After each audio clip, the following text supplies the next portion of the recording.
اسماعیل خان او احمد مسعود د طالبانو د بهرنیو چارو له وزیر سره په ایران کې ولیدل. دا چې ښاغلي متقي اسماعیل خان او احمد مسعود ته څه ویلي بشپړ حال په ویډیو کې. سلامونه د ژوندون پریس درنو لیدونکو. طالبان وايي ایران ته د دوی تللي پلاوي له پخواني جهادي قومندان اسماعیل خان او د ملي مقاومت جبهې له مشر احمد مسعود سره لیدلي.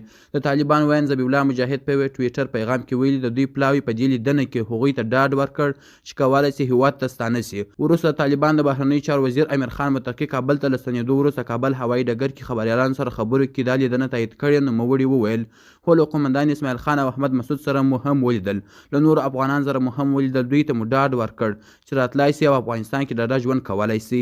دا خپل کور دی، موږ هیڅ چاته ستونزې نه رامنځته کوو. بل لوري د ملي مقاومت یوې سرچینې بي بي سي ته دا لیدنه تایید کړې. ویل کېږي دا لیدنه د ایراني چارواکو په منځګړیتوب سوې. د طالبان له لوري د پنجشیر ولایت د مرکز نیولو وروسته دا لومړی ځل دی چې طالبان د ملي مقاومت جبهې په نامه مخالفینو له مشرانو سره چې تر ډېره بریده یې مرکزیت په پنجشیر کې و مخامخ خبرې کوي. د ایران حکومت له دې مخکې څو ځله په افغانستان کې د ټولګډونو حکومت په رامنځته کېدو ټینګار کړی او تازه لیدنه په همدې لړ کې د خبرو زمینې برابرولو یوه هڅه بلل کېږي. د ملي مقاومت جبهې یوې سرچینې وایي له طالبانو سره د سولې د احتمالي مذاکراتو په هکله یوه اعلامیه خپروي.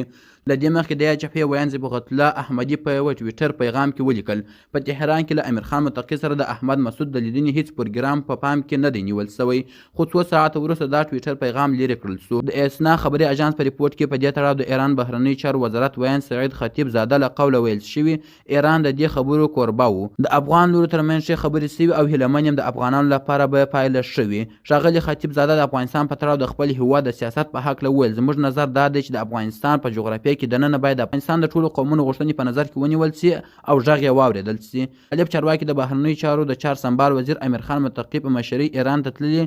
دغه پلاوي د خبرو پایلو ته خوشبین دي او هیله څرګندوي چې د دوی د رسمیت پیژندنې په برخه کې اغېزناک ثابت سي.